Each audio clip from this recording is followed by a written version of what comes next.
Hello everyone and welcome to Merlin's Manor. Today I'm going to be showing you how to play Race to the Raft. I'm going to be showing the solo mode, but the solo play is very similar to the multiplayer, so if you want to learn how to play multiplayer, you can watch for that as well. And real quick, I'm going to go over some of the differences, some rules you'll need to know for multiplayer before I get into the setup and the solo play.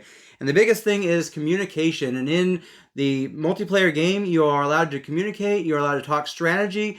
You're not allowed to reveal exactly what you have on the cards that you have to play, but you can say things like, I have a card that's good for green right now, or I have a card that worked for both green and purple. And so you can kind of communicate in that way. And you say, I have a card that's okay for green, or something like that. Once you've decided as a group who's going to play their card, then there's no communication at all at that point unless you turn in. You're going to have one of these two tokens that's going to be handed out randomly to players at the beginning of the game. And this one will allow you to turn it in, to talk, to strategize, to give hints of what you think would be good advice. It's still up to that player to decide if they want to take your advice or not. Or if you have this token, then you can simply meow and meow with like a meow that sounds like yes, you agree, or meow like no, no, no, stop. And so you can communicate in a limited way that way as well, but you can only do that once per game. And you're going to have one of these two tokens, so it's going to be limited as what you can do there. And then that's also going to be the same when they're putting down fire tiles. You can't communicate unless you spend your token. So you want to be careful about when you're going to spend that because you only have one token for the entire game. Each person will have a token there. And that's the biggest difference between multiplayer and solo, is that communication situation there. Obviously, you don't have that in solo mode. And the other difference is going to be found in the way cards are played. You're basically just going to have a hand of 3 cards in multiplayer, and when your 3 cards are gone, then you're done for the round. But solo is going to have a slightly different setup, which I'm going to go into in just a moment. So let's get into the setup for a scenario, and this is going to be the same no matter what player count you're playing on. You're going to grab one of these scenarios in the book. I'm actually going to be playing Campaign 3, the last one here around the island. And you're going to set up based on what you see there. And so I've already got that set up down here. And you're going to have cards that are going to have cats on them that are going to be placed out based on the setup. And then you're going to put down the cat that's related to that terrain there. A red for that one, a purple for this one, a green for this one, right on the cat symbol. You'll see you've got these different tiles. They are randomized slightly as to what is in here. So you have 4 different tiles that you can use for these ones, and you're going to be using 2 of them in this scenario. Same with these tiles down here. And they also have opposite sides, which in this case, because of the scenario having the fire on this side, we have them on this side. But had we had something where it didn't have the fire, we would have it flipped over on the other side. And this scenario has a special condition where it says, additional objective, purple arrives first. And so you have to get the purple cat in first. There are going to be different scenarios that require different things as far as that goes. I'm playing one of the simpler scenarios. The Kickstarter came with some very complex scenarios, but this is going to be a 4 difficulty scenario, 4 paw print out of 5 that are on these base scenarios here. And so it's going to be one of the more difficult ones, not quite as difficult as it gets. And then the Kickstarter, I think, goes up to maybe 6 paws. I can't remember offhand, but it gets even more difficult when you use the Kickstarter ones. I also have the Kickstarter tiles in the tile bag, and some of those are going to be kind of funky. The standard base game comes only with tiles that have only fire on them, whereas the Kickstarter had some tiles that also have some terrain on them as well, and so I'll be playing with those. Now, as far as the way that you play the game, you are going to be taking a turn to play down a card or to move a cat. If you're playing a card down, you're going to then have to put a fire out after you play that card. And you got all kinds of crazy fire tiles that you're going to be putting out there, and you have to place the fire next to somewhere where there's already fire. It has to be connect some way to the fire that's already on the board, and you're going to be trying to place it in such a way that you're not going to interfere with where your cats need to go. And if ever you have to get rid of a fire tile after you've placed it, you can spend one of your 3 water tokens. And once all those 3 are gone, you can't spend any more. And if you're playing the campaign mode, you're going to want to save those because you're going to be able to score points in your scenarios based on how many of these you have left. If you have all of them left, it's going to be 5 points.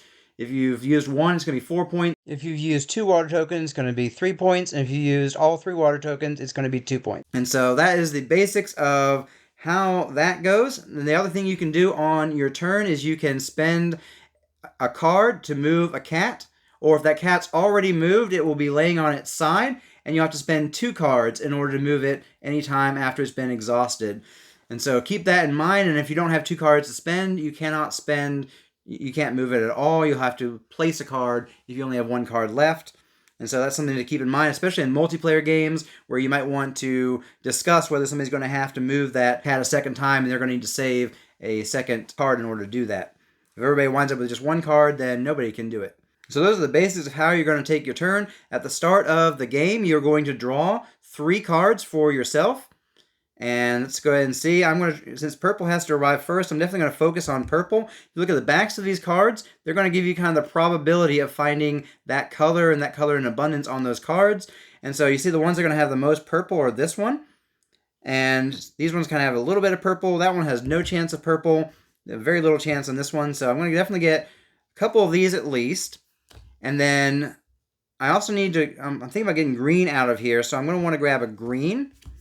And so this is going to be my hand, and before I look at those, I'm going to have to try pick 3 more. And this is what's different about the solo here a little bit, is you're going to have 3 more that you're going to place down.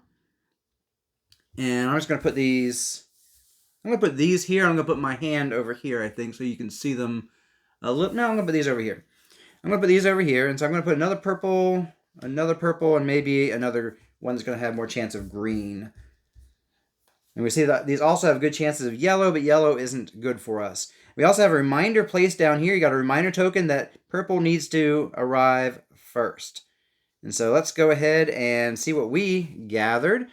We have 1 good purple card, and the others are not good for much. So purple's already got a little bit of a pathway out of here. And so for my first turn, I'm going to try and take advantage of that. And we're going to put it, just like that. It's going to keep coming on over here. And so because now that we've done that, we have to go ahead and place out a fire. And this looks like a fairly decent start, maybe. It would be nice if we had one that would come right through there. We wouldn't have to worry about as much. But we're going to start over here in this corner where hopefully nobody has to travel anyway.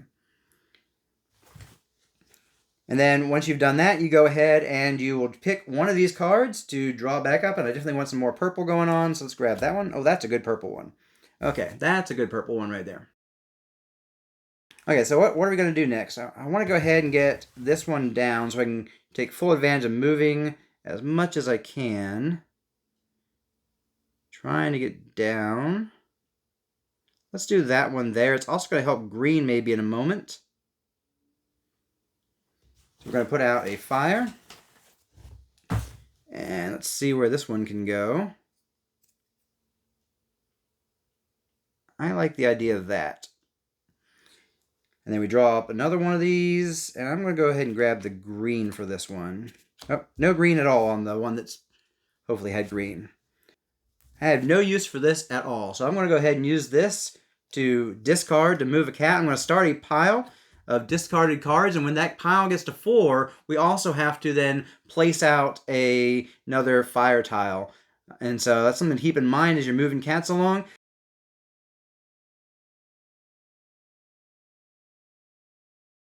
And so we're just going to play one to move this cat. And in the standard game, you can move as many spaces as you want. There are some rules if you were playing in some of the more advanced modes there as well.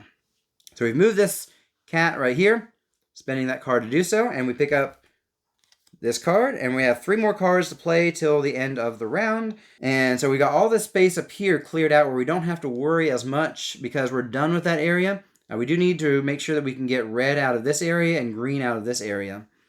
And we do have a good green card. It's also good for purple, but I think I'm going to use it for green. Well, it's not quite as good for green. Oh, yes it is. It's perfect for green. Look at that. It's perfect for green. And then we put out a fire tile. And here's the fire tile we drew. I am thinking I could sacrifice a space over here, but it's out of the way. I'd be sacrificing spaces over there if I did that. Yep, that's what I'm going to do. Putting it right in here. And boom. Now we have 2 cards left. I think one of them I'm going to use to move green. So let's go ahead and discard a second card to move green all the way up to there. And it's going to be exhausted. And we only have 2, so we're still fine there. And then I'm going to put a card here to start red coming out. Now we have to draw a fire tile. Here's one of those Kickstarter tiles I was talking about that does have a slight red pathway on it. And I'm wondering if there's a way I can leverage that. Probably not. Probably not. If I did that, I could still get a red. Maybe I can leverage that a little bit. Let's leverage that red space. Just like that. And that is the end of the round. All you have to do now is stand up the cats that have been exhausted. And then grab 3 more cards and then 3 more for the draw. And I'm going to want to get purple home really quick. So let's go ahead and draw 1, 2, 3 purples. And then let's focus on a couple. Let's go ahead and grab 3 potential greens. Again, we're not guaranteed to have, as you noticed last round, but that should, actually I'm going to go ahead and get 1 more purple because I want to have an extra purple draw just in case. So let's see what we got here. So we got 1 purple. I'm glad I grabbed an extra one. Hopefully it's going to be good for it. So we're going to place here and then draw a fire. And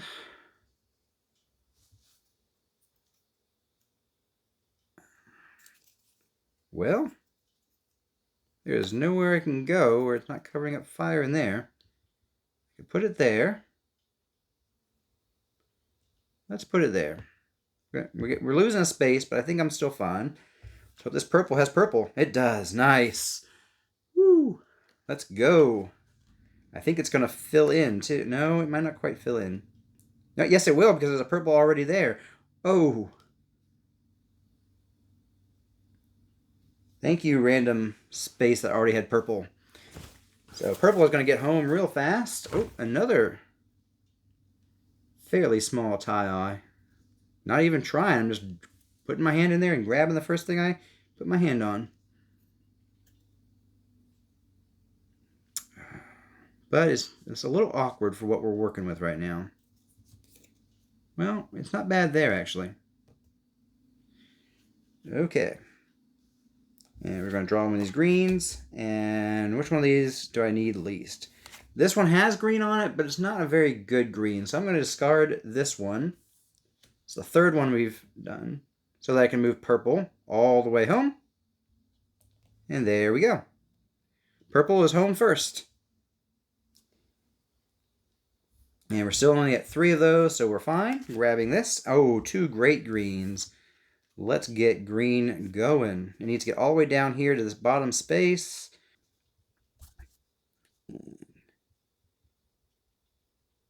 Let's do that.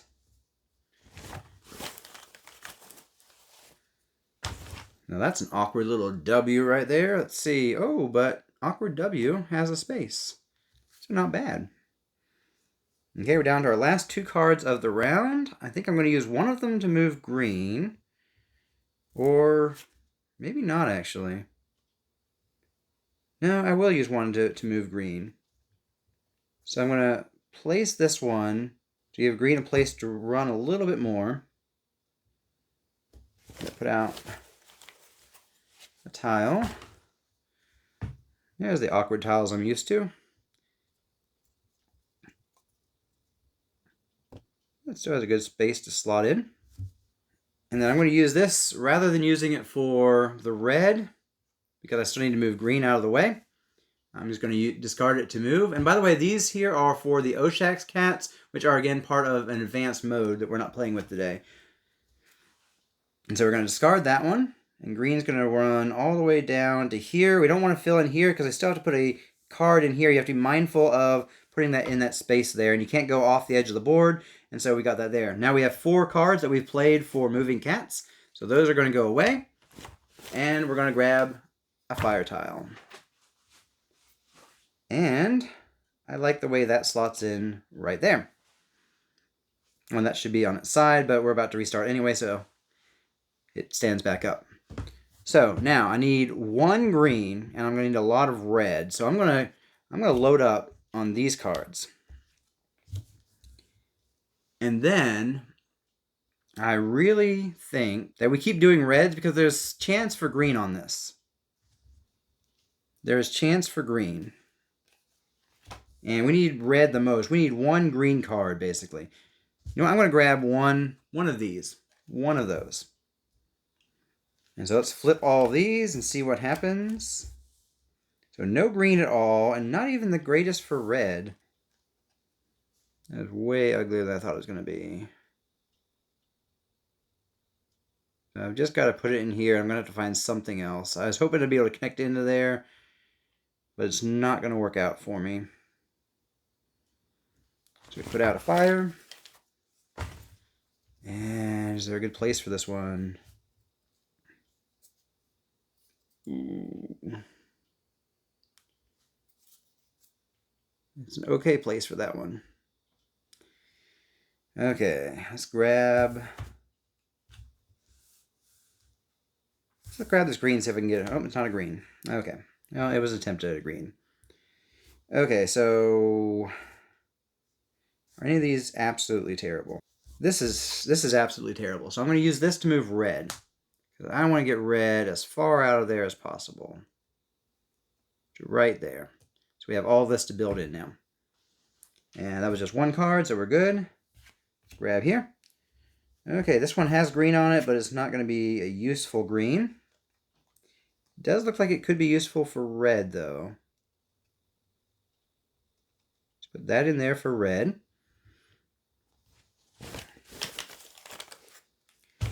And this is the piece I've been waiting for. You know why? It fits perfectly right there. Okay.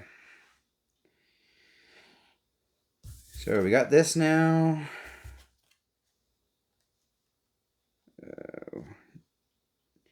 It messes up the path in order to create a path.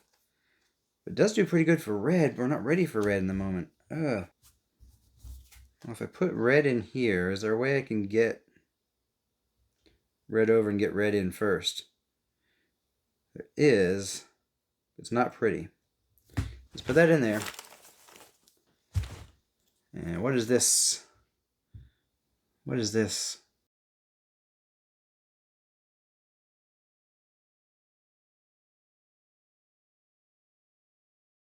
I just realized it's not going to be what I need it in a moment either. But I'm going to deal with that in a second. Let's figure out what I'm doing with this piece.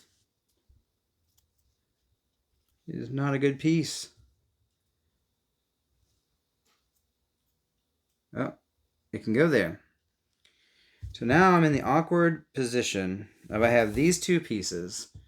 Neither of those can slot in here in a way that's going to connect because of this. If this wasn't here, it would have been perfect. I didn't think about the fact that I couldn't place a card right there. So with none of these being any good in the moment, here's what I'm going to do. It's a waste, but it's what I must do, I think. Unless I want to spend a water just to be able to... So I spend that water. Oh, but then I'd have to put this one down too. Just trying to measure it. Oh. I mean, that could work. This is not ideal. This is not the good way to play. Let me make sure this is even going to work.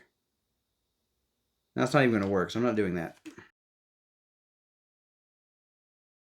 So I'm just going to spend 2 cards. I know it's not ideal. I'm going to spend 2 cards, though, so I can move this cat. I'm just going to move it back a little bit, just basically moving it just to... And so there's nothing else I have to do this turn. just to preserve everything. And then let's go ahead and grab 2 reds and a green. Put a red over there and 2 more greens. And I don't know why I'm not touching this one. They're all equally, potentially, but whatever. Okay, so let's go ahead and see what we've chosen for ourselves. And this is indeed the card we need for red to get red home. And, ooh, picked out a nice little one. Now, where is there an ideal placement for it? I could put it up here, but it's going to eat up some of that space that I may need something bigger in later. So I'm going to put it here, actually. Even if I do that, it's going to, yeah, I'm going to put it over here.